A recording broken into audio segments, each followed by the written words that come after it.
नमस्कार दोस्तों, मैं ओम प्रकाश स्वागत करता हूं आप सभी का आपके अपने से यूट्यूब चैनल पर। दोस्तों, हम आज पढ़ने जा रहे हैं महेश कुमार वर्णवाल जी की बुक भारतीय संविधान राज्य व्यवस्था एनसीईआरटी सार संग्रह कक्षा 6 से 12 का यह चैप्टर 4 और इसमें आज हम पढ़ेंगे संघ और उसका राज्य क्षेत्र।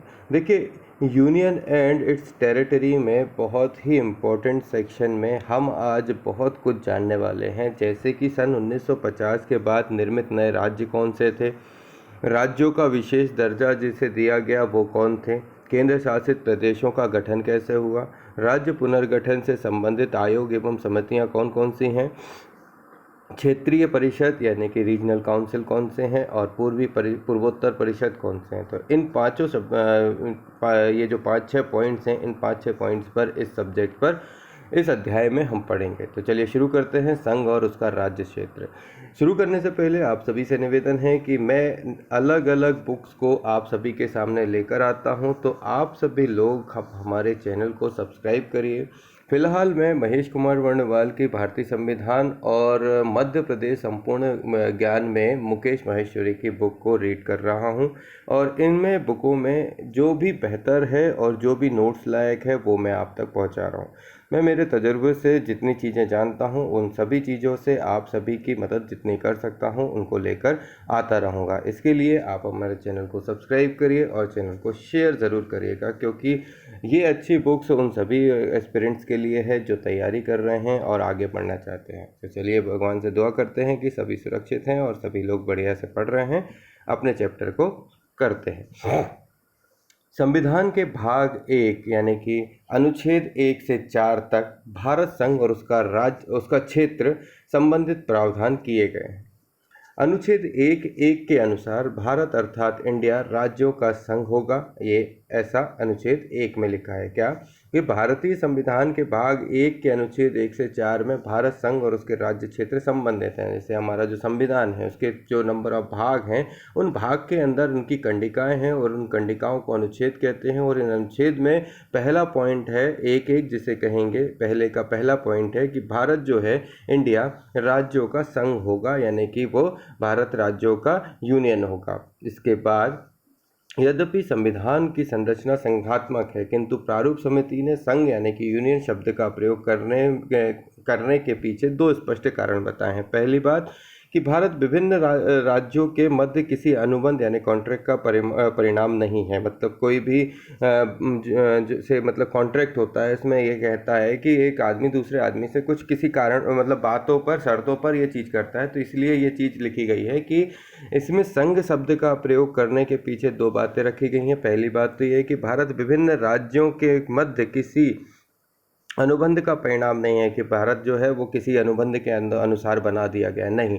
भारत किसी भी प्रकार से किसी भी राज्यों के साथ किसी अनुबंध का परिणाम नहीं है, वो स्वतंत्र है, एक ही संघ है, एक ही यूनियन है। दूसरा, किसी भी राज्य को संघ से अलग होने का अधिकार नहीं है ना। तो मतलब ये है कि जैसे भारत जिस हिसाब से बना हुआ है, उस भारत में अगर जैसे मध्य प्रदेश है, जैसे महाराष्ट्र है, राजस्थान है ना, तो ये जो क्या कहते हैं अपने अपने क्षेत्र हैं, इन क्षेत्रों गुजरात, महाराष्ट्र, राजस्थान, ये कोई भी हैं, उड़ीसा, छत्तीसगढ़, कोई भी अब जो राज्य हैं, ये राज्य किसी भी तरीके से अपने भारत से अलग स्वतंत्र नहीं हो सकते या अलग नहीं हो सकते, ये सब मिलकर भारत हैं। तो ये दो बातें संघ नाम से पीछे रखी हुई हैं। पहला कि ये किसी प्रकार का अनुबंध नहीं है, दूसरा ये संघ से अलग नहीं हो सकते। चलिए, तो इतनी बात अपन ने जानी कि अनुच्छेद भारतीय संविधान के भाग 1 अनुच्छेद 1 से 4 में पहली बात थी कि भारत इंडिया राज्यों का संघ होगा और यह संविधान की संरचना संघात्मक है। प्रारूप समिति ने यूनियन शब्द का प्रयोग किया, उसके पीछे कोई अनुबंध नहीं है और राज्य से अलग नहीं हो सकते। अगली बात, अनुच्छेद 1(2) का संबंध राज्य और उनके राज्य क्षेत्र से है, जो पहले अनुसूची में विनिर्दिष्ट है। यानी कि अनुच्छेद 1 पहले के 2 का संबंध राज्य और उनके राज्य क्षेत्र से है, जो पहली अनुसूची में विनिर्दिष्ट है, ऐसा दूसरा पॉइंट कहता है। यानी कि भाग 1 के अनुच्छेद 1 के पॉइंट 2 में क्या बोल रहा है कि राज्य और उनके राज्य क्षेत्र से संबंध है ना, 1.2 का संबंध राज्य और उनके राज्य क्षेत्र से है। मतलब ये दूसरा पॉइंट क्या है, राज्य और उसका राज्य क्षेत्र, राज्य और उसका राज्य क्षेत्र, ये कहलाएगा दूसरा पॉइंट, है ना। पहला संघ जो है, पहला संघ यानी यूनियन था, भारत का यूनियन वाली बात लिखी थी। दूसरा राज्य और राज्य क्षेत्र लिखे हैं, जो पहली अनुसूची में विनिर्दिष्ट हैं, जो अपन अभी पढ़ ही रहे हैं। इसके बाद तीसरे पॉइंट की बात करें तो क्या था, भारत के राज्य क्षेत्र में निम्न क्षेत्र शामिल होंगे। कौन कौन से क्षेत्र शामिल होंगे, पहला राज्यों का राज्य क्षेत्र होगा, संघ राज्य क्षेत्र होंगे, और ऐसे अन्य राज्य क्षेत्र जो अर्जित किए जाएं, मतलब यदि कहीं से बनाए गए हैं तो वो भी इसमें लिए जाएंगे। तो अनुच्छेद 1.3 में क्या कहता है कि भारत के राज्य क्षेत्र में निम्न क्षेत्र शामिल होंगे, कि भारत के राज्य क्षेत्र में कौन से क्षेत्र शामिल होंगे, राज्यों के राज्य क्षेत्र शामिल होंगे, संघ राज्य क्षेत्र शामिल होंगे, और ऐसे राज्य क्षेत्र जो अर्जित किए जाएं, है ना, बनाए जाएं। तो वर्तमान में इस सूची के अनुसार जो है 28 राज्य और 9 संघ राज्य क्षेत्र शामिल हैं। ठीक है, तो 28 राज्य और 9 संघ राज्य क्षेत्रों के अनुसार भारत में जो है पूरा मिलाकर बना गया है। तो यहाँ तक में अगर कंप्लीट करें तो 3 अनुसूची कौन सी हैं, अनुच्छेद 1 में भारत इंडिया राज्यों का संघ होगा, पहली बात, भारत जो है, भारत अर्थात इंडिया राज्यों का संघ होगा। दूसरा, इसकी संरचना संघात्मक है। 1.2 में कहा कि राज्य और उसके राज्य और राज्य क्षेत्र में जो शामिल होंगे वो राज्यों के राज्य क्षेत्र होंगे, संघ राज्य क्षेत्र होंगे, और ऐसे अन्य राज्य क्षेत्र होंगे जो अर्जित किए जाएं। वर्तमान में 28 राज्य और 9 संघ राज्य क्षेत्र शामिल हैं। ठीक है, इतनी बात हमने अभी तक कंप्लीट कर ली। चलिए आगे बढ़ते हैं। भारतीय संघ तथा भारत के राज्य क्षेत्र में अंतर। भारतीय संघ और भारत के राज्य क्षेत्र में क्या अंतर है, देखो, भारतीय संघ यानी कि पूरे यूनियन की बात करी जा रही है, पूरे भारत की बात करी, और भारत के राज्य क्षेत्र जो हैं उनमें क्या अंतर होगा, भारत के राज्य क्षेत्र अलग अलग हैं, जैसे हर जगह कहीं अलग अलग भाषाएं, अपनी अपनी प्रजातियां बोली जाती हैं, रही जाती हैं। इस हिसाब से भारतीय संघ में केवल वे राज्य आते हैं, भारतीय संघ में केवल वे राज्य आते हैं जो शक्तियों के वितरण में संघ के भागीदार हैं। क्या हैं, शक्तियों के वितरण में संघ के भागीदार हैं। भारत के राज्य क्षेत्र के अंतर्गत वे समस्त क्षेत्र सम्मिलित हैं जिन पर उस समय भारत की संप्रभुता का विस्तार था। ठीक है, एक बार फिर से समझाते हैं।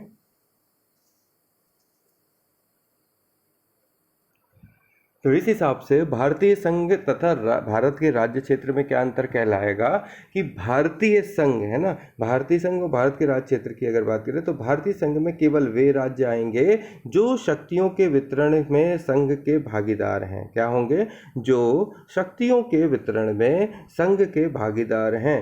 भारत के राज्य क्षेत्र के अंतर्गत वे समस्त क्षेत्र सम्मिलित किए जाएंगे या सम्मिलित हैं जिन पर उस समय भारत की संप्रभुता का विस्तार था, है ना, जिन पर क्या था, भारत की संप्रभुता का विस्तार था। तो ये दो बातें यदि हमें समझ में आई हो तो हमारे लिए बहुत आसान होगा कि भारतीय संघ और भारत के राज्य क्षेत्र में क्या अंतर है। जैसे जनरली क्या है, इंटरव्यू में पूछते हैं कि अब बताइए कि भारतीय संघ और भारत के राज्य क्षेत्र में क्या अंतर है, तो हमें ये कहना चाहिए कि भारतीय संघ में केवल वही राज्य आते हैं जो शक्तियों के वितरण में संघ के भागीदार होंगे, और भारत के राज्य क्षेत्र के अंतर्गत वे राज्य सम्मिलित होंगे, है ना, भारत के राज्य क्षेत्र के अंतर्गत वे क्षेत्र सम्मिलित होंगे जिन पर उस समय भारत की संप्रभुता का विस्तार है। मतलब जहाँ जहाँ भारत का शासन चला, भारतीय संप्रभुता थी, उतने ही क्षेत्र भारत के राज्य क्षेत्र में आएंगे, और भारतीय संघ में वे राज्य आएंगे जिनकी जो शक्तियों के वितरण में संघ के भागीदार हो, मतलब उनमें संघ का भागीदारी उनमें हो कि भाई हम जो शक्तियां हैं उसमें वो संघ के साथ काम करते हो। तो दो बातें भारतीय संघ और भारत के राज्य क्षेत्र में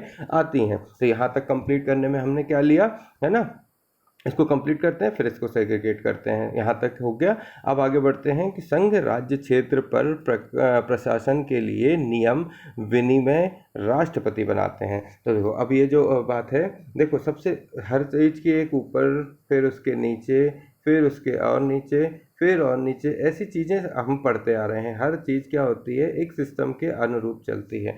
तो यही वो बात है कि संघ राज्य क्षेत्र पर प्रशासन के लिए, संघ राज्य क्षेत्र मतलब सबसे टॉप टेरिटरी के लिए संघ राज्य क्षेत्र के लिए पर प्रशासन के लिए, संघ राज्य पर प्रशासन करने के लिए नियम और विनियम राष्ट्रपति बनाएंगे, जो टॉप मोस्ट पर हैं वही नियम बनाएंगे, और उनके द्वारा नियुक्त प्रशासक के माध्यम से संघ राज्य क्षेत्र का शासन चलाया जाएगा। जब राष्ट्रपति चुनेगा प्रधानमंत्री को, तो प्रधानमंत्री चुनेगा अपने मंत्रिपरिषद को। उसके बाद राज्यपाल जो है वो अपने मुख्यमंत्री को चुनेगा, मुख्यमंत्री अपने मंत्रिपरिषद को चुनेगा, अपने विधायकों को चुनेगा, उसके बाद फिर वो अपने कार्य क्षेत्र में कार्य करेंगे। तो ये एक सिस्टम है जिसके अनुरूप सारा काम चलता है। तो अगर हम बात करें संघ राज्य क्षेत्र पर प्रशासन के लिए, तो उसके नियम, संघ के लिए नियम राष्ट्रपति बनाते हैं और उनके नियुक्ति प्रशासन के माध्यम से संघ राज्य क्षेत्र का शासन, और उनके जिनके द्वारा नियुक्त प्रशासक के माध्यम से संघ राज्य क्षेत्र का शासन चलता है। तो ये बात अपने को समझ में आ गई। अगली बात कि कोई अन्य क्षेत्र जो किसी समय भारत द्वारा विधिक न्यायगमन संधि, है ना, कोई अन्य क्षेत्र जो किसी समय भारत द्वारा विधिक न्यायगमन संधि, अधिग्रहण या विजय द्वारा अर्जित किया गया हो, भारत के राज्य क्षेत्र का भाग होगा, है ना। मतलब ये कि कोई अन्य क्षेत्र जो किसी समय, मान लो कभी भी भारत का कोई भी ऐसा क्षेत्र, भारत में मिलाया जाने वाला क्षेत्र विधिक न्यायगमन, मतलब उसे न्याय से निकाल लिया गया हो, या किसी संधि के द्वारा लिया गया हो, या उस पर अधिग्रहण किया गया हो, या उस पर विजय अर्जित की गई हो, इन सभी बातों से यदि वो क्षेत्र भारत के लिए लिया गया है तो भारत का राज्य क्षेत्र का ही भाग कहलाएगा। तो ये बात याद रखिएगा। कैसे जनरली पूछा जाता है कि भारतीय क्षेत्र में किन क्षेत्रों को लिया जा सकता है, तो वो विधिक न्यायगमन होना चाहिए, संधि की गई हो, या फिर अधिग्रहण किया गया हो, या विजय द्वारा अर्जित किया गया हो, वही क्षेत्र भारत के क्षेत्रों के भाग कहलाएंगे। अनुच्छेद 2 में ये कहा गया है ना, अनुच्छेद 1 हो गया, अभी अनुच्छेद 2। अनुच्छेद 2 में ये कहा गया है कि संसद विधि द्वारा संघ में नए राज्यों का प्रवेश या उनकी स्थापना कर सकेगी। क्या कह रहा है कि संसद विधि द्वारा संघ में, है ना, संसद विधि द्वारा संघ में नए राज्यों का प्रवेश या उनकी स्थापना कर सकेगी। तभी तो अलग अलग राज्य बनते हैं। जैसे तेलंगाना जो अभी राज्य बना, फिर उसके बाद अलग जो जिले, राज्यों के अंदर अलग अलग जिले बनते हैं, या फिर नए नए राज्य काट कर बनाए जाते हैं, ये सब अनुच्छेद 2 के तहत होते हैं। इसके तहत ये कहा जाता है कि संसद किसी नियम या विधि यानी कि जो विधान होता है उसमें नियम होते हैं, उन नियम के द्वारा संघ के नए राज्य का प्रवेश या उनकी स्थापना, संघ में नए राज्यों का प्रवेश या नए उनकी स्थापना कर सकेगी। तो संसद क्या है, तेलंगाना इसी नियम से बना। चलिए आगे बढ़ते हैं। 35वें संविधान संशोधन 1974 द्वारा सिक्किम को भारत के सहायक राज्य यानी एसोसिएट स्टेट का दर्जा दिया गया। किसको दिया गया? सिक्किम को दिया गया। मतलब ये 35वां संविधान संशोधन जब हुआ उसमें वो था 1974 में। तो 35वां संविधान संशोधन जब सन 1974 में हुआ तब उसके द्वारा सिक्किम को भारत के सहायक यानी एसोसिएट स्टेट, सहायक राज्य का दर्जा दे दिया गया। 36वें संविधान संशोधन सन 1975 में सिक्किम को भारतीय संघ में पूर्ण राज्य का दर्जा दे दिया गया। तो पहले उसको सिक्किम को एसोसिएट स्टेट बनाया गया था 74 में, और सन 1975 में इसे पूर्ण राज्य का दर्जा दे दिया गया। तो यहाँ तक हमारी बात होती है इस साइड पर कंप्लीट। अब हम आगे बढ़ते हैं। उसमें आगे बढ़ने से पहले हमने जो कंप्लीट किया उसको एक बार देखते हैं। देखिए, संविधान के भाग 1 के अनुच्छेद 1 से 4 में भारत के संघ एवं उसके क्षेत्र सम्मिलित हैं। अनुच्छेद 1 में भारत अर्थात इंडिया राज्यों का संघ होगा। संविधान में जो संरचनात्मक संघ है उसमें प्रारूप समिति ने संघ शब्द का उपयोग किया है। उसके 2 कारण थे कि यह भारत जो है बना हुआ वो किसी अनुबंध या किसी कॉन्ट्रैक्ट का हिस्सा नहीं है। दूसरा, यह राज्य संघ जो है अलग नहीं किया, किसी भी राज्य को संघ से अलग नहीं किया जा सकता। अनुच्छेद 1.2 में संबंध राज्य और उसके राज्य क्षेत्र से है। राज्य और राज्य क्षेत्र से है, इसका मतलब क्या हुआ, इसमें क्या शामिल होंगे?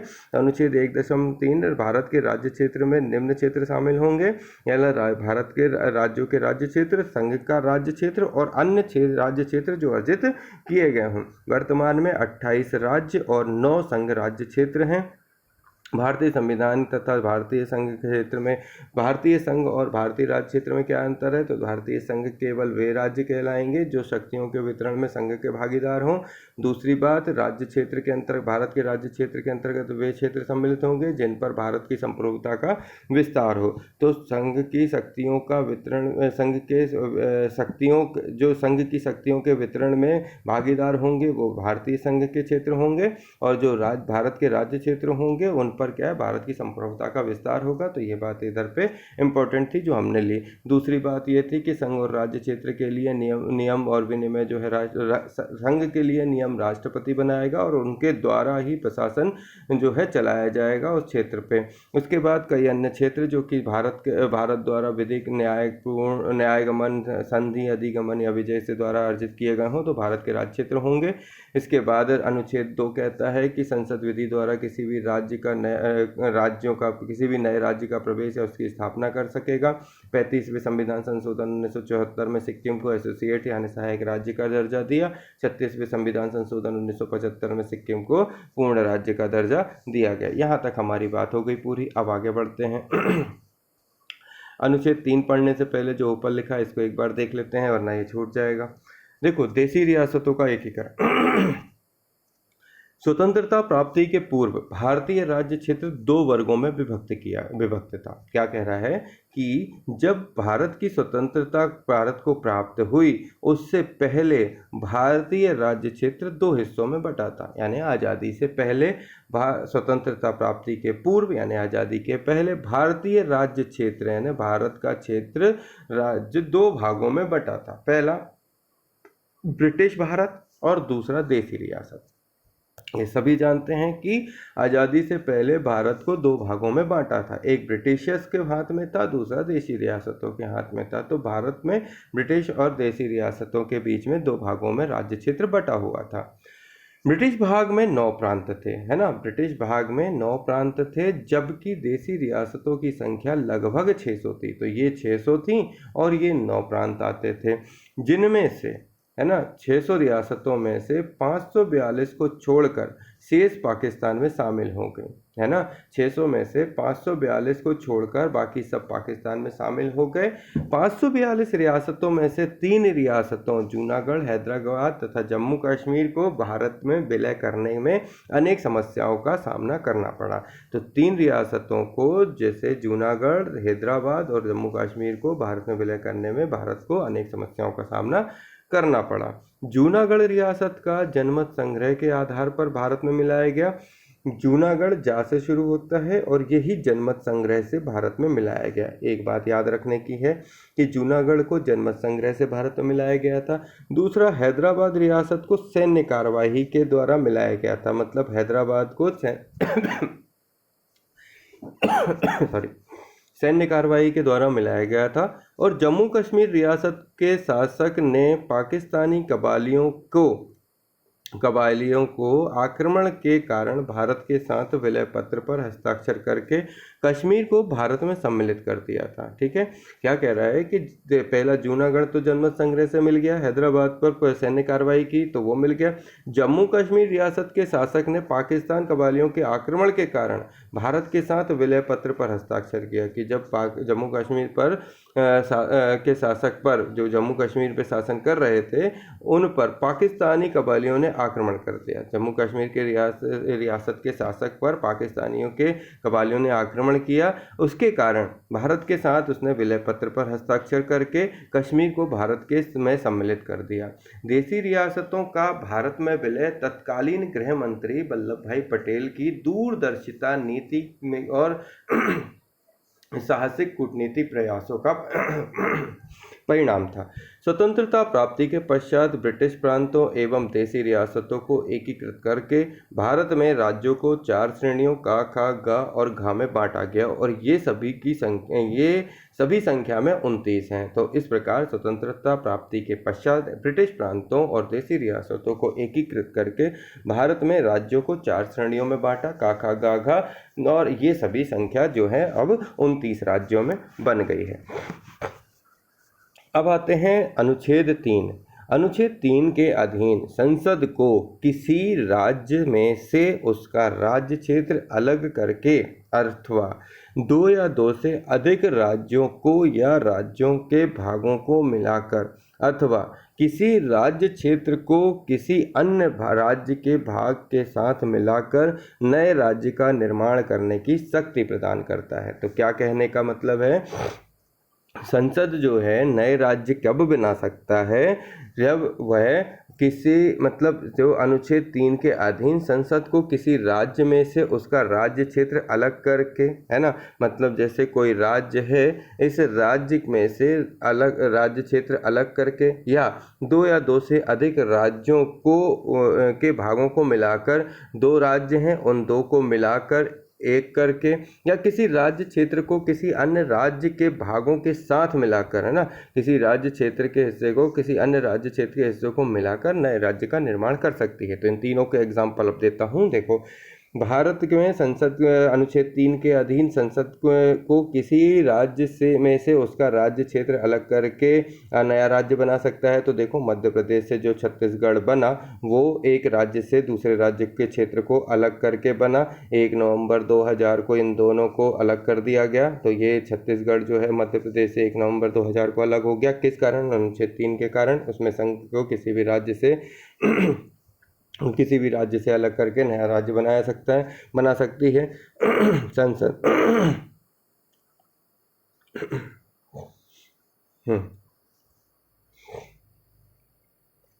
अगली बात ये कही कि दो या दो से अधिक राज्यों को या राज्यों के भागों को मिलाकर ही भी जो है बनाया जा सकता है। तो देखो, दो या दो से अधिक राज्य दो या दो से अधिक राज्य जैसे क्या था कि जब पहले पूरा का पूरा टेरिटरी एक हुआ करता था, तब वहाँ पर जो विदर्भ वाला हिस्सा है वो महाराष्ट्र को दिया गया था, इधर का जो राजस्थान का कुछ हिस्सा है वो मध्य प्रदेश में मिलाया गया, है ना, छत्तीसगढ़ वाला जो क्षेत्र है उसका कुछ हिस्सा इधर रख के और कुछ हिस्सा उधर रख दिया गया। इस तरीके से काट पीट कर जो चीज़ें बनाई जा सकती थी वो सभी एक राज्य से कुछ राज्यों को मिलाकर या हटाकर जो नया राज्य क्षेत्र बना। तो ये भी अनुच्छेद 3 के द्वारा संसद ने बनाया। फिर किसी अन्य राज्य क्षेत्र के किसी राज्य के भाग को साथ मिलाकर नए राज्य का निर्माण की शक्ति अनुच्छेद 3 देता है संसद को।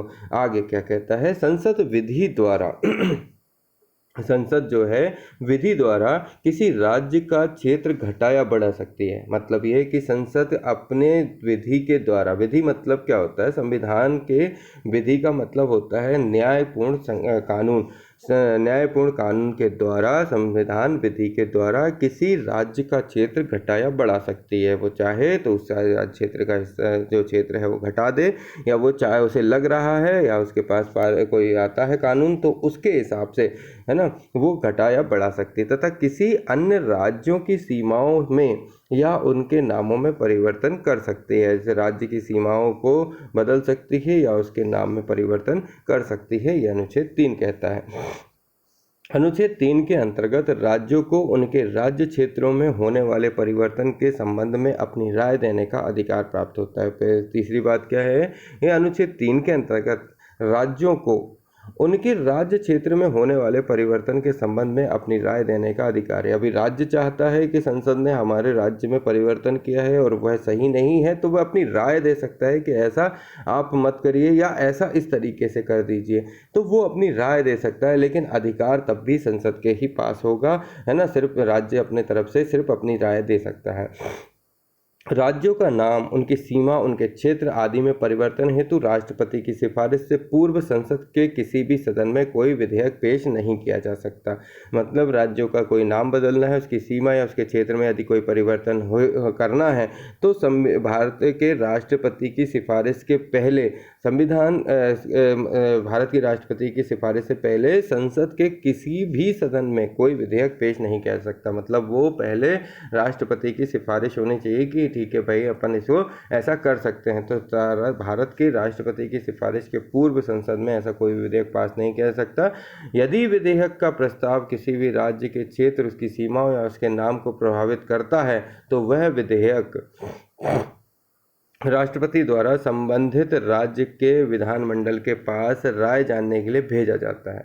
राज्य विधानमंडल की राय राष्ट्रपति द्वारा निर्धारित अवधि के अंदर व्यक्त की जानी चाहिए। मतलब जैसे राष्ट्रपति के द्वारा संबंधित राज्य के विधानमंडल के पास राय जानने के लिए भेज दिया गया कि भाई आपके राज्य का नाम चेंज कर दिया जा रहा है, क्या इसमें कोई आपको तकल्लुफ़ है। तो अब उस समस्या के लिए यदि उनको लगता है कि यह नाम ठीक नहीं है या फिर इसमें ऐसा नहीं होना चाहिए, तो वो राष्ट्रपति को जो संबंधित राज्य का जो विधेयक है वो विधानमंडल के पास जब जाता है तो वो अपनी राय दे सकते हैं। फिर राज्य विधानमंडल की राय राष्ट्रपति द्वारा निर्धारित अवधि के अंदर व्यक्त की जानी चाहिए। तब राज्य जो है जितना समय राष्ट्रपति ने दिया है और राज्य विधानमंडल उस सब चीज़ों पर निर्धारित अवधि के अंदर अपनी राय दी जानी चाहिए। किंतु राज्य विधानमंडल द्वारा व्यक्त विचार राष्ट्रपति या संसद को बाध्यकारी नहीं होते हैं। मतलब वो चाहें तो उस पर एक्शन लें और चाहें तो ना लें, वो अपने मर्जी से भी जो चाहे वो कर सकते हैं। अनुच्छेद 4 में यह स्पष्ट कर दिया गया है कि अनुच्छेद 2 और अनुच्छेद 3 के अधीन नए राज्यों की स्थापना या उनके प्रवेश और विद्यमान राज्यों के नामों, क्षेत्रों, उनकी सीमाओं आदि में परिवर्तन के लिए संसद यदि संविधान की पहली या चौथी अनुसूची में बदलाव करती है तो ऐसी विधि को अनुच्छेद 368 के तहत संविधान संशोधन नहीं माना जाएगा। तो ये बहुत इंपॉर्टेंट है, ध्यान रखिएगा कि अनुच्छेद 4 में यह स्पष्ट है कि अनुच्छेद 2 और अनुच्छेद 3 में अधीन नए राज्यों का स्थापना या उनका प्रवेश और विद्यमान राज्यों के नाम, क्षेत्र, उनकी सीमाओं आदि में परिवर्तन के लिए संसद यदि संविधान की पहली या चौथी अनुसूची में बदलाव करती है तो ऐसे विधि को अनुच्छेद 368 के तहत संविधान संशोधन नहीं माना जाएगा। मतलब कोई भी चेंजेस नहीं माने जाएंगे, आप कर लो लेकिन चेंजेस नहीं माने जाएंगे। अतः इन्हें बिना किसी विशेष प्रक्रिया के तथा किसी भी अन्य साधारण विधान की तरह साधारण बहुमत द्वारा पारित किया जा सकता है। तो नए राज्य को जैसे बनाना है तो उसमें नए राज्य के बनाने पर उनमें क्या है, फेरबदल नहीं किया जाएगा, उनको एक साधारण विधेयक के द्वारा ही क्या कर दिया जाएगा, पास कर दिया जाएगा। संघ और उसका राज्य क्षेत्र मूल संविधान के वर्ष 1948 में संघ थे वो 4 श्रेणियों में बटे थे, ABCD। भारत का भाग ए श्रेणी के राज्य ब्रिटिश भारतीय बड़े 9 प्रांत तथा 216 रियासतें ए में आती थी। उसमें जो 9 राज्य थे वो असम, बिहार, बम्बई, मध्य प्रांत, मद्रास, उड़ीसा, पंजाब, संयुक्त प्रांत और पश्चिम बंगाल, ये भाग ए के श्रेणी में आते थे। उसमें 9 प्रांत आते थे, भारतीय बड़े प्रांत 9 थे और 216 रियासतें इन 9 के अंदर आती थी। भाग बी श्रेणी के राज्य छोटे ब्रिटिश भारतीय राज्यों में 275 से ज़्यादा देसी रियासतें थी। भाग बी में 216 ए में थी, 275 प्लस में जो थी वो बी में आती थी। जैसे उसमें जो जितने क्षेत्र थे, हैदराबाद, जम्मू कश्मीर, मध्य भारत, मैसूर, पटियाला, पूर्वी पंजाब, राजस्थान, सौराष्ट्र और त्रावणकोर, कोचीन, ये बी में आते थे। फिर भाग सी श्रेणी के राज्य 61 देसी रियासतें, तो जो भाग सी में जो 10 राज्य आते थे और 61 देसी रियासतें थी, अजमेर, भोपाल, बिलासपुर, कूच बिहार, कुर्ग, दिल्ली, हिमाचल प्रदेश, कच्छ, मणिपुर, त्रिपुरा, ये भाग सी में आते थे। और भाग डी में अंडमान निकोबार और अर्जित राज्य आते थे। तो ये हो गए भारत के संघ और उनके राज्य क्षेत्र। संघ और उनके राज्य क्षेत्र 4 भागों में राज्य क्षेत्रों को बांटा था। उनमें देसी रियासतें जो थीं वो कितनी थी, 600, जिसमें से 8 घट के 542 बची। और जो भारत की जो टोटल वो थी संघ क्षेत्र और राज्य क्षेत्रों की जो बात हुई थी उसमें अपन ने 9 प्रांत थे और 9 प्रांतों के अलावा 542 जो हैं जो देसी रियासतें बची थी। तो इतनी बातें अभी तक अपनी हो गई कंप्लीट एक से। तो अभी तक जो हमने पढ़ा वो सारा का सारा सेग्रीगेट करते हैं। देखिए, संवैधानिक उपबंध हमने अभी तक पढ़ा अनुच्छेद 1, अनुच्छेद 2, अनुच्छेद 3 और अनुच्छेद 4। अनुच्छेद 1 में हमने पढ़ा भारत अर्थात इंडिया राज्यों का संघ होगा। राज्यों के संघ का मतलब होगा कि भारत संघ राज्यों के समझौते का परिणाम नहीं होगा और राज्य का संघ से अलग होने की स्वतंत्रता नहीं होगी। भारत विनाशी राज्यों का अविनाशी संघ होगा। ठीक है, ये हमने पढ़ा भारत के संवैधानिक उपबंध के अनुच्छेद 1 में। क्या पढ़ा कि भारत अर्थात इंडिया राज्यों का संघ होगा। राज्यों के संघ से आशय है कि भारत संघ राज्यों के समझौते का परिणाम नहीं है। राज्यों का संघ से अलग होने की स्वतंत्रता नहीं है। भारत विनाशी राज्यों का अविनाशी संघ होगा। अनुच्छेद 2। अनुच्छेद 2 में नए राज्यों के प्रवेश या स्थान का अधिकार संसद को दिया जाना, जो विधि द्वारा इसका विनिमयन व परिवर्तन करेगी। क्या कह रहा है कि नए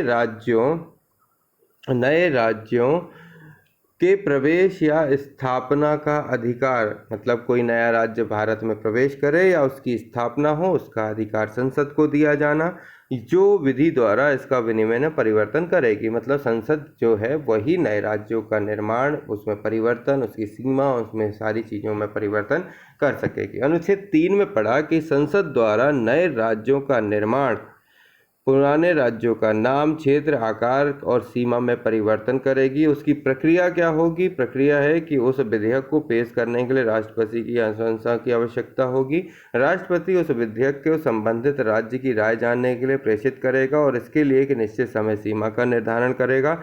राज्य विधानमंडल की राय बाध्यकारी नहीं है, वह मात्र एक औपचारिकता है। यदि संसद राज्य विधानमंडल की राय जानने के बाद विधेयक में किसी प्रकार का परिवर्तन करती है तो उसे दोबारा राज्य विधानमंडल के पास भेजा जाना चाहिए और उससे उसी रूप में पारित मान लिया जाएगा। अनुच्छेद 4 के 2 में क्या देखा कि ऐसी कोई भी विधि अनुच्छेद 368 के प्रयोजनों के लिए इस संविधान का संशोधन नहीं समझा जाएगी। और इसका तात्पर्य है कि ऐसे विधेयक को सामान्य बहुमतों से पारित किया जा सकेगा। सामान्य बहुमत से आशय है उपस्थिति और मत देने वाले सदस्यों का बहुमत। अभी तक जो हमने पढ़ा उसमें अब हम जानते हैं भारत राज्यों का पुनर्गठन कहाँ और कैसे कैसे हुआ। देखिए, जैसा कि हमने अभी पूर्व में पढ़ा कि भारत संघ के अलग अलग जितनी भी देसी रियासतें और जो अलग अलग क्षेत्र थे, टेरिटरी थी, उन सभी को वल्लभ भाई पटेल के द्वारा मिला के एकीकृत किया गया। उस हिसाब से नए नए क्षेत्रों के जो नाम हैं उन सभी को मिलाकर संघ में जब मिलाया गया तो उन सब के कब कैसे समय थे जब उनका जो है बनाया गया। देखो, जम्मू एंड कश्मीर जो है 31 अक्टूबर 2019 से प्रभाव में आया। लद्दाख 31 अक्टूबर 2019 से प्रभावी हुआ। हिमाचल प्रदेश चंडीगढ़ जिसे 25 जनवरी 1971 ये 1971 से प्रभाव में आया।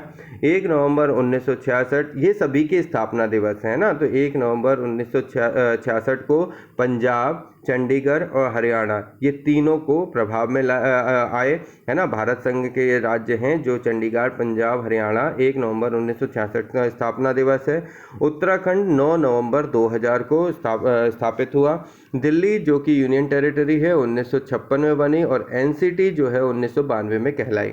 राजस्थान 1 नवंबर 1956, उत्तर प्रदेश 24 जनवरी 1950, बिहार 31 मार्च 1936, सिक्किम 16 मई 1975, 20 जनवरी 1972 मेघालय, असम जो है वो 26 जनवरी 1950, अरुणाचल प्रदेश 20 फरवरी 1987, नागालैंड 1 दिसंबर 1963, मणिपुर 21 जनवरी 1972, त्रिपुरा 21 जनवरी 1972, मिजोरम 20 फरवरी 1987, बिहार जो है 31 मार्च 1936, झारखंड 15 नवंबर 2000, पश्चिम बंगाल 1 नवंबर 1956, उड़ीसा 18 अप्रैल 1936, छत्तीसगढ़ 1 नवंबर 2000, मध्य प्रदेश 1 नवंबर 1956।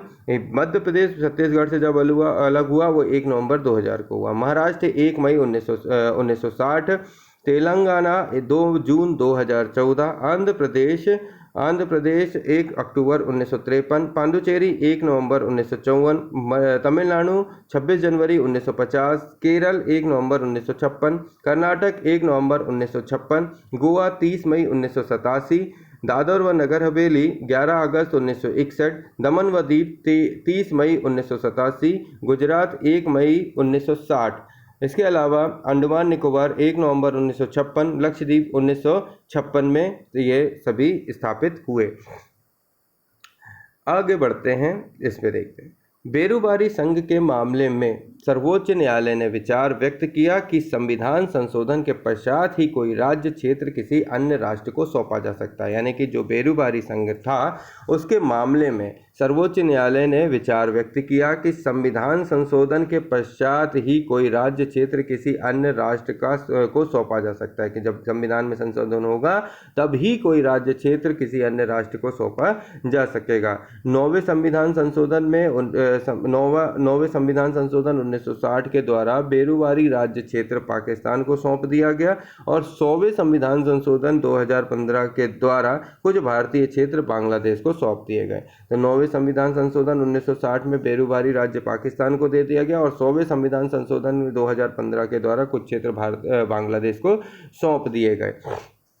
भारत की पूर्व प्रधानमंत्री इंदिरा गांधी और बांग्लादेश के तत्कालीन प्रधानमंत्री शेख मुजीबुर रहमान द्वारा 16 मई 1974 को सीमा समझौता किया गया और इस समझौते से भारत के 4 राज्य पश्चिम बंगाल, त्रिपुरा, मेघालय, असम की कुल 10,500 वर्ग किलोमीटर क्षेत्र बांग्लादेश को और लगभग 6,000 वर्ग किलोमीटर क्षेत्र भारत को बांग्लादेश से प्राप्त हुई। फिर से बताता हूँ, भारत की पूर्व प्रधानमंत्री इंदिरा गांधी और बांग्लादेश के तत्कालीन प्रधानमंत्री शेख मुजीबुर रहमान द्वारा 16 मई 1974 को सीमा समझौता किया गया और इस समझौते से भारत के 4 राज्यों पश्चिम बंगाल, त्रिपुरा, मेघालय, असम की कुल 10,500 वर्ग किलोमीटर क्षेत्र पश्चिम बंगाल, त्रिपुरा, मेघालय, असम की कुल 10,500 वर्ग किलोमीटर क्षेत्र बांग्लादेश को और 6,000 वर्ग किलोमीटर क्षेत्र भारत को बांग्लादेश से प्राप्त हुआ। तो यहाँ से जो दिया गया वो 10,500 वर्ग किलोमीटर क्षेत्र बांग्लादेश को दिया गया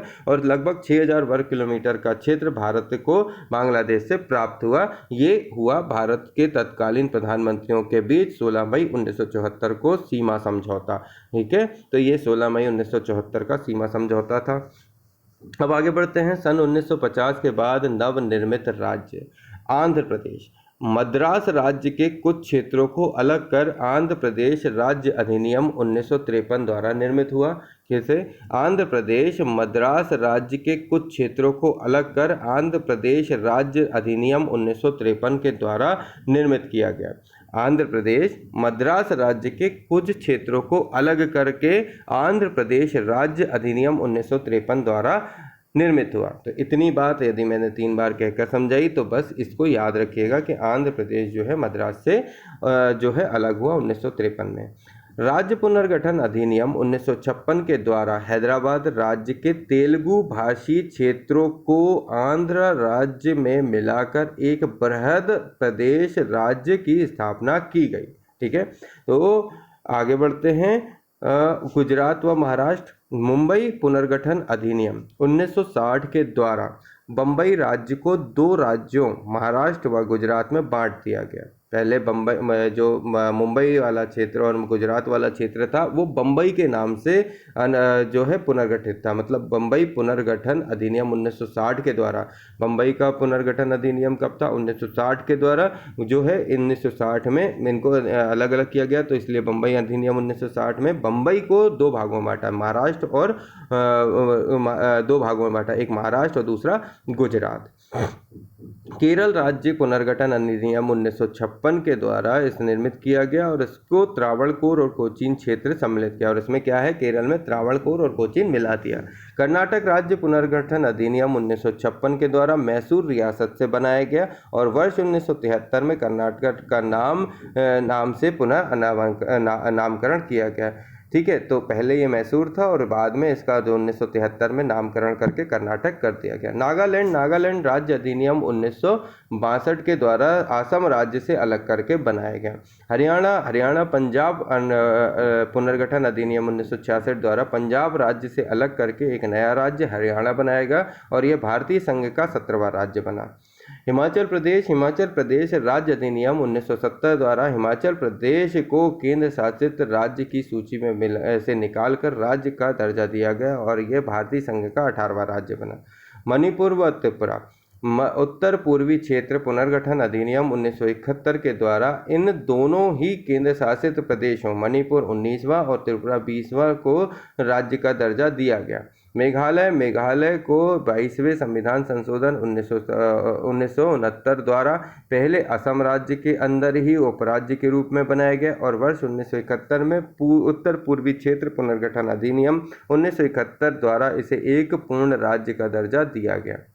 सिक्किम 35वें संविधान संशोधन अधिनियम 1974 के द्वारा पहले इसे सहायक राज्य यानी एसोसिएट राज्य बनाया गया और उसके बाद 35वें संविधान संशोधन 1976 के द्वारा इसे पूर्ण राज्य का दर्जा दिया गया। ये 35वां है, 35 नहीं ये 36 है। 35वें में जैसे एसोसिएट किया, 36वें में ठीक है। मिजोरम राज्य अधिनियम 1986 के द्वारा पूर्ण राज्य का दर्जा मिला और इसका निर्माण वर्ष 1986 के एक समझौते के आधार पर भारत सरकार के द्वारा मिजो नेशनल फ्रंटियर ने हस्ताक्षर किए। अरुणाचल प्रदेश राज्य पुनर्गठन अधिनियम 1986 द्वारा इसे राज्य बनाया गया। गोवा दमन व दीव पुनर्गठन अधिनियम 1987 के द्वारा दमन व दीव केंद्र शासित प्रदेशों से गोवा को अलग करके पूर्ण राज्य का दर्जा दिया गया, परंतु दमन और दीव केंद्र शासित प्रदेश ही रहे।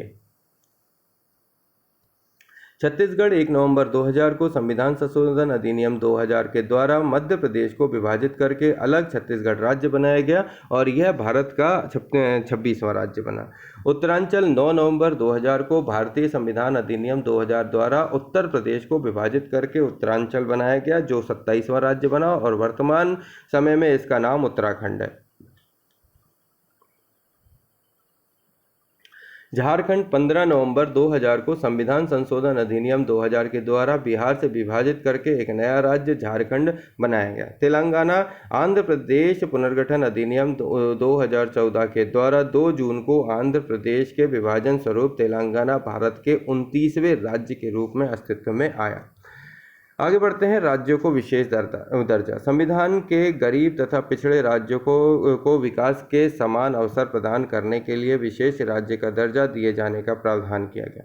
राज्यों को विशेष राज्य का दर्जा मिलने के पश्चात उसे केंद्र की तरफ से विशेष वित्तीय सहायता दी जाती थी। राज्यों के लिए विशेष राज्य का दर्जा देने का प्रस्ताव गाडगिल फॉर्मूले के आधार पर प्रारंभ किया गया। किसी राज्य को विशेष राज्य का दर्जा देने के कुछ प्रावधान। सामरिक दृष्टि से राज्य का महत्व, राज्य के पर्वतीय और दुर्गम अवस्थिति, न्यूनतम जनसंख्या घनत्व और आर्थिक और बुनियादी सुविधाओं की दृष्टि से राज्य का पिछड़ापन। विशेष राज्यों का दर्जा। असम सन 1969, नागालैंड 1969, हिमाचल प्रदेश 1971, मणिपुर 1972, मेघालय 1972, त्रिपुरा 1972, सिक्किम 1975-76, मिजोरम 1986-87, अरुणाचल प्रदेश 86-87 और उत्तराखंड 2001। इस तरीके से ये जो है नए राज्यों का विशेष राज्यों का दर्जा इनको प्रदान किया गया। तो ये टोटल 10 थे जिन्हें विशेष राज्यों का दर्जा प्रदान किया गया। आते हैं केंद्र शासित प्रदेशों के गठन पे। ब्रिटिश काल में वर्ष 1874 में कुछ अनुसूचित जिले बनाए गए।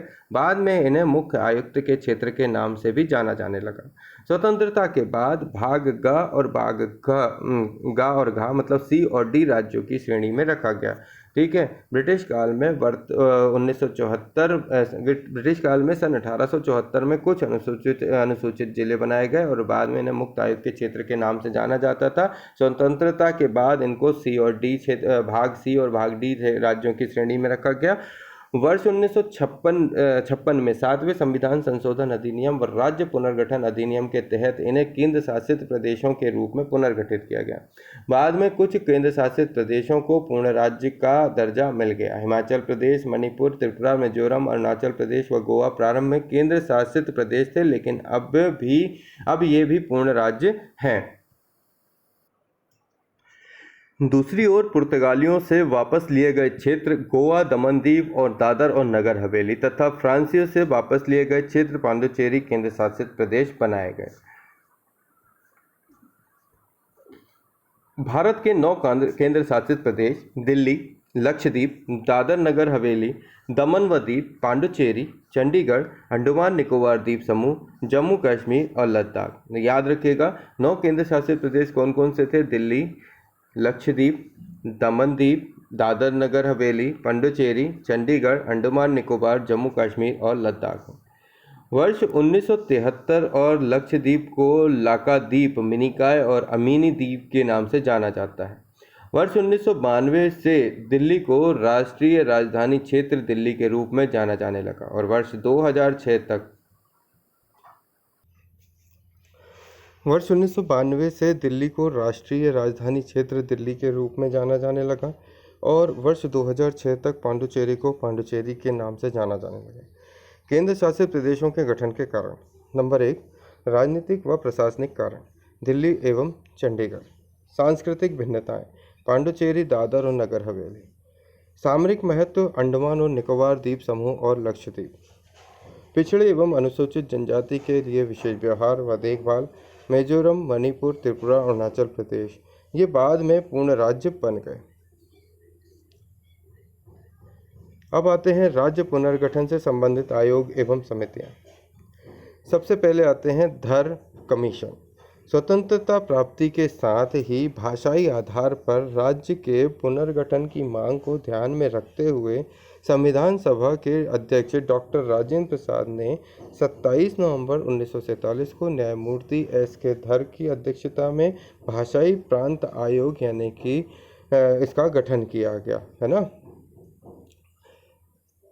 स्वतंत्रता प्राप्ति के साथ ही भाषाई आधार पर राज्यों के पुनर्गठन की मांग को ध्यान में रखते हुए संविधान सभा के अध्यक्ष डॉक्टर राजेंद्र प्रसाद ने 27 नवंबर 1947 को न्यायमूर्ति एस के धर की अध्यक्षता में भाषाई प्रांत का गठन किया गया।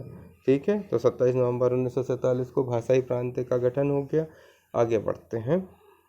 भाषाई आधार पर राज्यों के पुनर्गठन के प्रश्न पर एस के धर आयोग ने अपनी सिफारिश में कहा कि राज्यों का पुनर्गठन भाषाई आधार पर न होकर प्रशासनिक सुविधा के आधार पर होना चाहिए। भाषाई आधार पर राज्यों के पुनर्गठन के प्रश्न पर एस के धर आयोग ने अपनी सिफारिश में कहा कि राज्यों का पुनर्गठन भाषाई आधार पर न होकर प्रशासनिक सुविधा के आधार पर होना चाहिए। नेक्स्ट है जेवीपी समिति। जेवीपी समिति धर आयोग की सिफारिश के पश्चात भाषाई आधार पर राज्यों के पुनर्गठन का आंदोलन और अधिक तीव्र हो गया, जिसके समाधान के लिए कांग्रेस ने जेवीपी समिति का गठन दिसंबर 1948 में किया।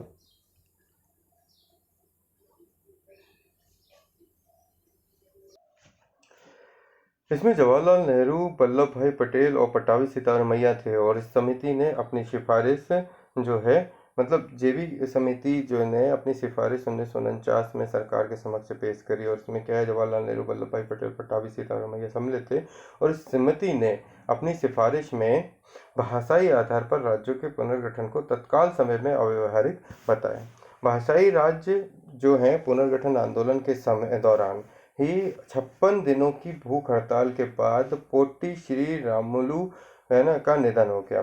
भाषाई राज्य पुनर्गठन आंदोलन के दौरान जो है और 56 दिनों की भूख हड़ताल के बाद पोट्टी श्री रामुलु जो कि कांग्रेसी थे का निधन हो गया और उसके बाद अक्टूबर 1953 में भारत सरकार को विवश होकर भाषाई आधार पर राज्य के गठन की मांग को स्वीकार करना पड़ा। मद्रास से तेलुगु भाषी क्षेत्रों को अलग करके एक नए राज्य आंध्र प्रदेश का गठन किया गया। तो ये बेसिकली आंध्र प्रदेश की मांग के लिए था। इसके पश्चात ही जो मद्रास प्रांत है उससे बचे हुए क्षेत्र को तमिल भाषी क्षेत्र के रूप में रखा गया और 1969 तमिलनाडु का इससे क्या है, इसका नाम जो है तमिलनाडु कर दिया। फजल अली आयोग। फजल अली आयोग ने अक्टूबर 1953 में नए राज्य आंध्र प्रदेश के भाषाई आधार पर गठन के पश्चात भाषाई राज्य के पुनर्गठन की मांग और अधिक तीव्र हो गई और इसके पश्चात भारत सरकार ने दिसंबर 1953 में फजल अली की अध्यक्षता में 3 सदस्यीय राज्य पुनर्गठन आयोग बनाया। आयोग के कुछ दो सदस्यों में के.एम. पनिक्कर और एच.एन. कुंजरू जो है वो सम्मिलित थे। 2 सदस्यों की टीम में कौन कौन थे? के.एम. पनिक्कर और एच.एन. कुंजरू सम्मिलित थे। फजल अली आयोग उसका जो था वो क्या था, देखो फजल अली आयोग ने वर्ष 1955 में सरकार को अपनी सिफारिशें सौंपी। इनमें प्रमुख प्रावधान निम्नलिखित थे। किसी नए राज्य के गठन के राष्ट्रीय सुरक्षा, वित्तीय व प्रशासनिक कुशलता को अधिक महत्व दिया जाना चाहिए।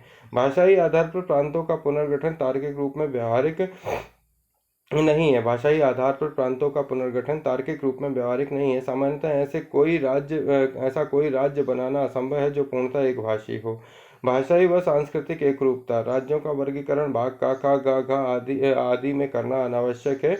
उन्हें एक भाग में सम्मिलित किया जाए। फजल अली आयोग की अनुशंसा के आधार पर भारत के 16 नए राज्यों का निर्माण की सिफारिशें की गईं और 3 नए संघ शासित क्षेत्रों का निर्माण की अनुशंसा की गई। सरकार के द्वारा सन 1956 में आयोग की अनुशंसा में कुछ परिवर्तन करते हुए सिफारिशों को स्वीकार किया गया।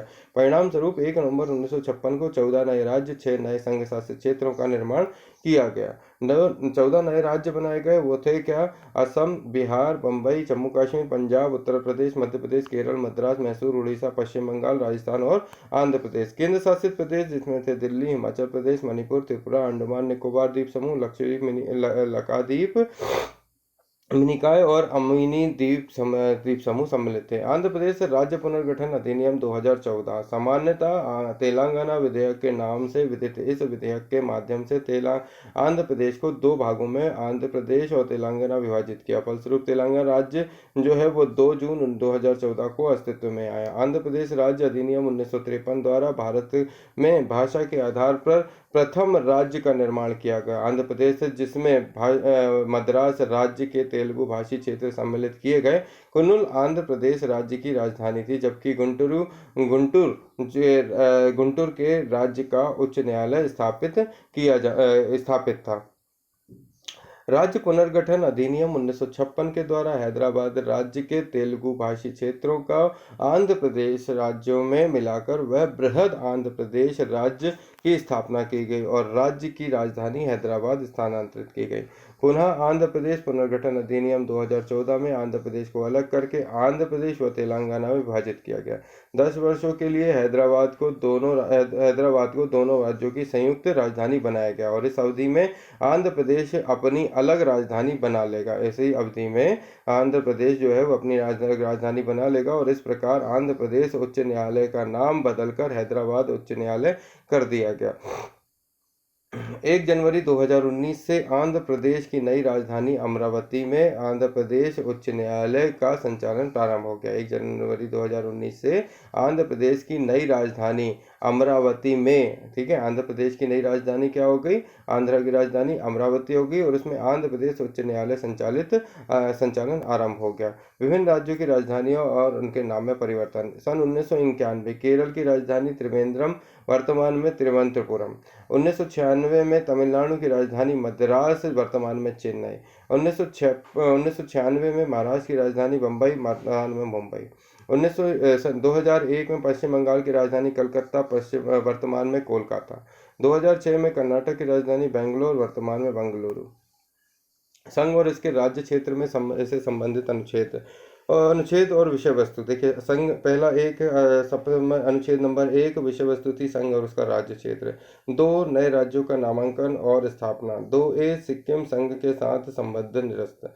इसके बाद 3 नए राज्यों की स्थापना, वर्तमान राज्यों के क्षेत्रफल, सीमा और नामों में परिवर्तन। और अनुच्छेद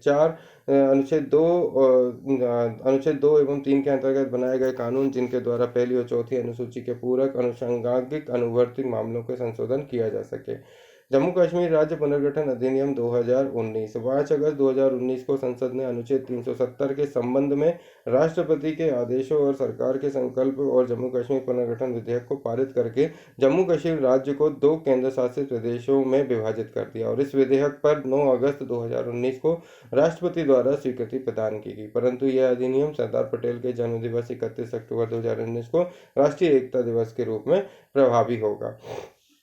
क्षेत्रीय परिषदें, जिन्हें बोलते हैं जोनल काउंसिल। क्षेत्रीय परिषद संवैधानिक निकाय एक स्टैट्यूटरी बॉडी है, ना कि संवैधानिक। इसका गठन संसद द्वारा अधिनियम बनाकर किया गया, जो कि राज्य पुनर्गठन अधिनियम 1956 का ही विस्तार है।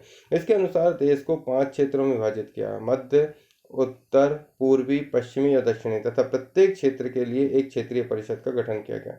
जब ऐसे क्षेत्र बनाए जाते हैं तो कई बातों को ध्यान में रखा जाता है, जिनमें सम्मिलित हैं देश का प्राकृतिक स्वरूप, क्षेत्र का प्राकृतिक स्वरूप, नदी अपवाह तंत्र और संचार के साधन, सांस्कृतिक और भाषाई बहुलता, आर्थिक विकास का स्तर एवं आवश्यकता, सुरक्षा तथा कानून व्यवस्था। प्रत्येक क्षेत्रीय परिषद के निम्नलिखित व्यक्ति सदस्य होते हैं: केंद्रीय गृह मंत्री अध्यक्ष होता है। सभी सदस्य राज्यों के मुख्यमंत्री होते हैं। सभी सदस्य राज्यों के 2 अन्य मंत्री, सभी संघ राज्य क्षेत्र के प्रशासक। केंद्र सरकार को गृह मंत्री 5 क्षेत्रीय परिषदों का अध्यक्ष होता है। केंद्र सरकार का गृह मंत्री 5 क्षेत्रीय परिषदों का क्या होता है? अध्यक्ष होता है। और प्रत्येक मुख्यमंत्री क्रमानुसार 1 वर्ष के समय के लिए इस परिषदों के उपाध्यक्ष के रूप में कार्य करते हैं।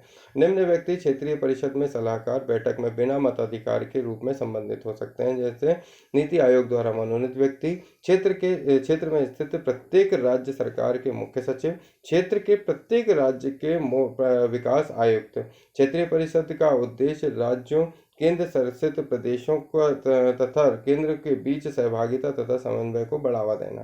ये आर्थिक तथा सामाजिक योजना, भाषाई अल्पसंख्यक सीमा विवाद, अंतर्राज्यीय परिवहन आदि जैसे संबंधित विषयों पर विचार विमर्श और संस्तुति करती है और ये केवल परामर्शदात्री निकाय है। क्षेत्रीय परिषदों के उद्देश्य अथवा कार्य: देश में एकीकरण की भावना का विकास करना, सबसे पहली बात।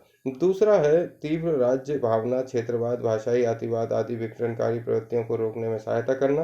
राज्यों की सीमाओं तथा अंतर्राज्यीय परिवहन के संबंधित समस्याओं को आपसी समाधान करना। केंद्र तथा राज्यों को सामाजिक तथा आर्थिक विषयों पर एक दूसरे की सहायता करने में तथा एक समान नीतियों के विकास के लिए विचारों तथा अनुभवों के आदान प्रदान में सक्षम बनाना। बड़ी एवं मुख्य विकास योजना के सफल तथा त्वरित क्रियान्वयन के लिए आपसी सहयोग करना।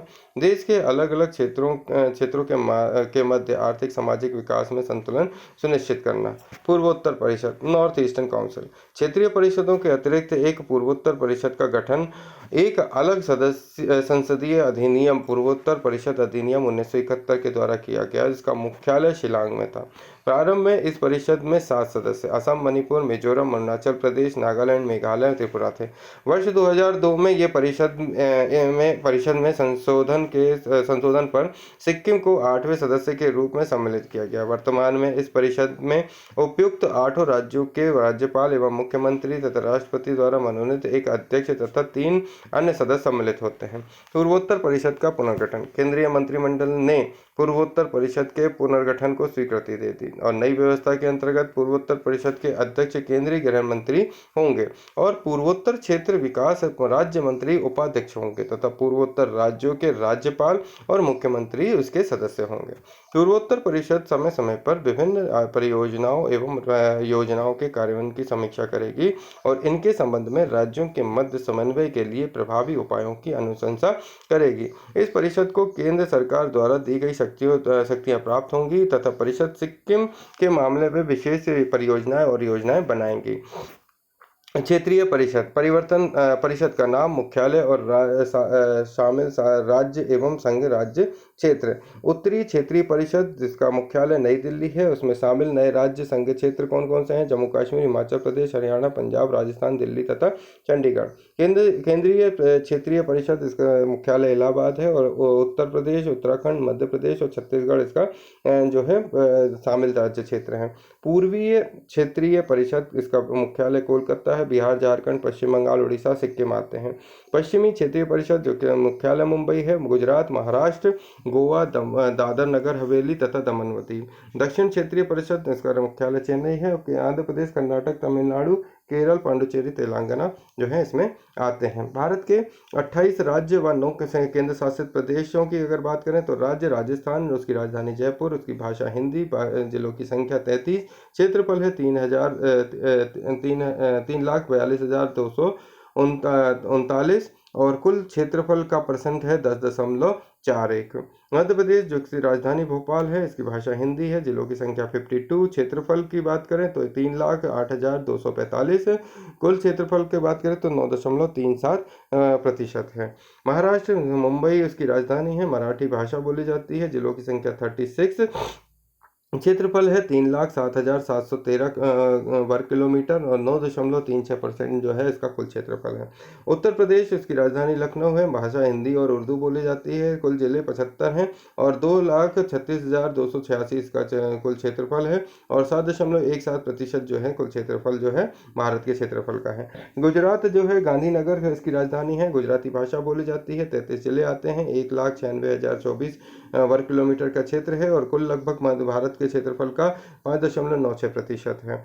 उसके बाद आते हैं कर्नाटक, जिसकी राजधानी बेंगलुरु है। कन्नड़ भाषा बोली जाती है। 30 जिले आते हैं। क्षेत्रफल 1,91,791 है और 5.83% भारत का क्षेत्रफल का प्रतिशत है। आंध्र प्रदेश हैदराबाद राजधानी है। तेलुगु भाषा बोली जाती है। 13 टोटल जिले हैं और 13 जिलों के साथ 1,60,205 क्षेत्रफल है और इसके जो क्षेत्रफल को भारत के क्षेत्रफल का कुल 4.87% है। उड़ीसा राजधानी भुवनेश्वर, उड़ीसी भाषा बोली जाती है। 30 जिलों की संख्या है।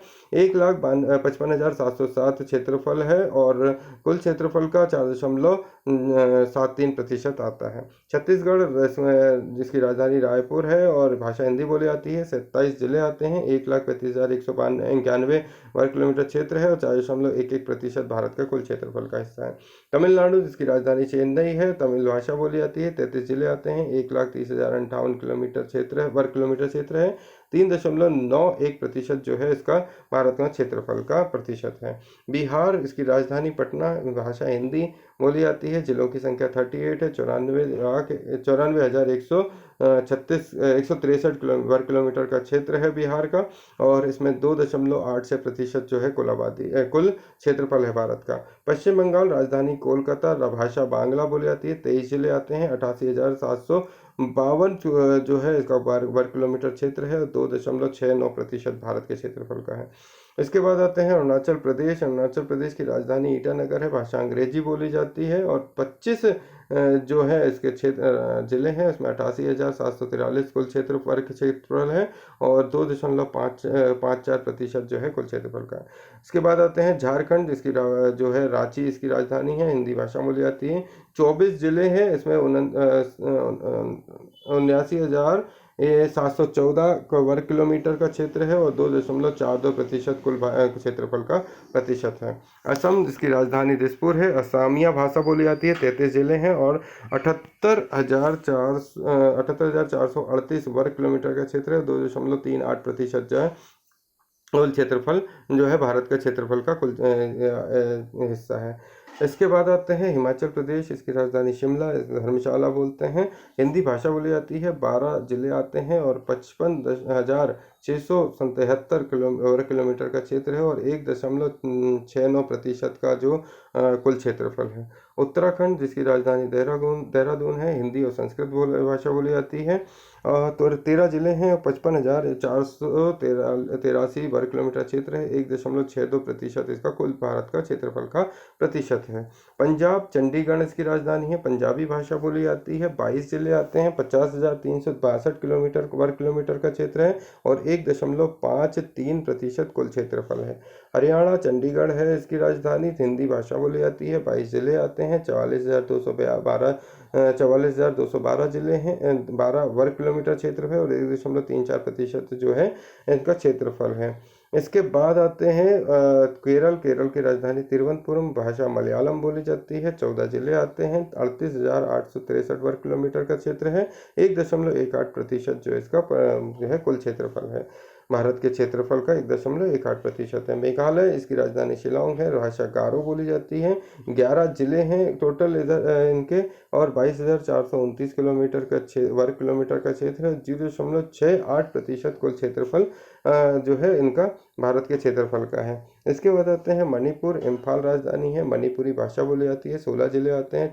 22,327 वर्ग किलोमीटर के क्षेत्र में फैला है और 0.67% कुल क्षेत्रफल है भारत के क्षेत्रफल का। इसके बाद आते हैं मिजोरम में आइजोल इसकी राजधानी है। मिजो भाषा बोली जाती है। 8 जिले आते हैं। 21,081 वर्ग किलोमीटर का क्षेत्र है और 0.64% जो है भारत के कुल क्षेत्रफल का हिस्सा है। नागालैंड, इसकी राजधानी कोहिमा है। भाषा अंग्रेजी बोली जाती है। कुल 12 जिले आते हैं। 16,579 इसका जो वर्ग किलोमीटर का क्षेत्र है और 0.50 वर्ग किलोमीटर प्रतिशत जो है भारत का कुल क्षेत्रफल का प्रतिशत है। त्रिपुरा, इसकी राजधानी अगरतला है। भाषा बांग्ला बोली जाती है। त्रिपुरा में भाषा बांग्ला बोली जाती है और कुल 8 जिले हैं। 10,491 वर्ग किलोमीटर का क्षेत्र है और 0.31% कुल क्षेत्रफल का भारत के कुल क्षेत्रफल के प्रतिशत का हिस्सा है। उसके बाद आते हैं सिक्किम की राजधानी है गंगटोक। भाषा नेपाली बोली जाती है। 4 जिले आते हैं। 7,096 किलोमीटर का क्षेत्र है और 0.21% भारत के क्षेत्रफल का है। गोवा की राजधानी जो है पणजी है और इसमें कोंकणी भाषा बोली जाती है। 2 जिले आते हैं। 3,702 वर्ग किलोमीटर का क्षेत्र है। 0.11% भारत के क्षेत्रफल का है। तेलंगाना की राज्य की राजधानी हैदराबाद है। भाषा तेलुगु उर्दू बोली जाती है। टोटल 33 जिले आते हैं और 1,12,077 वर्ग किलोमीटर का क्षेत्र है और 3.40% जो है लगभग इसका क्षेत्र भारत के क्षेत्रफल का इसमें आता है। इसके बाद आते हैं केंद्र शासित प्रदेश। केंद्र शासित प्रदेश राजधानी, जिलों की संख्या और क्षेत्रफल। अंडमान निकोबार, इसकी राजधानी पोर्ट ब्लेयर है। जिलों की संख्या है 3, क्षेत्रफल है 8,249। चंडीगढ़ की राजधानी चंडीगढ़ है। जिलों की संख्या 1 है। क्षेत्रफल है 1,114। दादर नगर हवेली, इसकी राजधानी है सिलवासा और जिलों की संख्या है 1 और क्षेत्रफल है 491। दमन व दीव, इसकी राजधानी है दमन व दीव राजधानी है आपकी इसकी दमन और जिलों की संख्या है 2 और कुल क्षेत्रफल है 112। दिल्ली नई दिल्ली राजधानी है। जिलों की संख्या है 11, क्षेत्रफल है 1,483 वर्ग किलोमीटर। लक्षद्वीप, इसकी राजधानी है कवारत्ती। जिलों की संख्या है 1 और क्षेत्रफल है 32 वर्ग किलोमीटर। पांडुचेरी, इसकी राजधानी है पांडुचेरी और जिलों की संख्या है 4 और क्षेत्रफल है इसका टोटल 492 वर्ग किलोमीटर। जम्मू कश्मीर, राजधानी श्रीनगर जम्मू। जिलों की संख्या 20, क्षेत्रफल है 54,434 वर्ग किलोमीटर।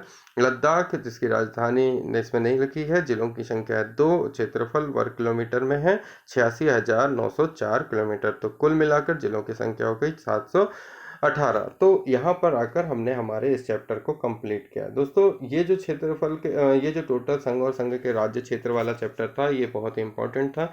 आई होप सो कि आपको ये बात थोड़ा सा समझ में आई हो और हमारा ये चैप्टर आपको समझ में आया हो। तो यदि समझ में आया है तो आप इस चैनल को लाइक करिए, चैनल को सब्सक्राइब ज़रूर करिएगा ताकि हम आप सभी के साथ आगे ही यूं ही जुड़े रहें और आपके साथ बढ़ते चलें। चैनल को शेयर ज़रूर करिएगा क्योंकि मैं नई नई बुक्स लेकर आपके साथ आता रहूँगा। जल्द ही मिलेंगे हम और किताब और चैप्टर के साथ। अगला जो चैप्टर होगा वो होगा हमारा नागरिकता यानी कि सिटीजनशिप। तो जल्दी लौटेंगे इस नए वीडियो के साथ। तब तक लेते हैं इजाज़त। जय हिंद, जय भारत। थैंक यू दोस्तों।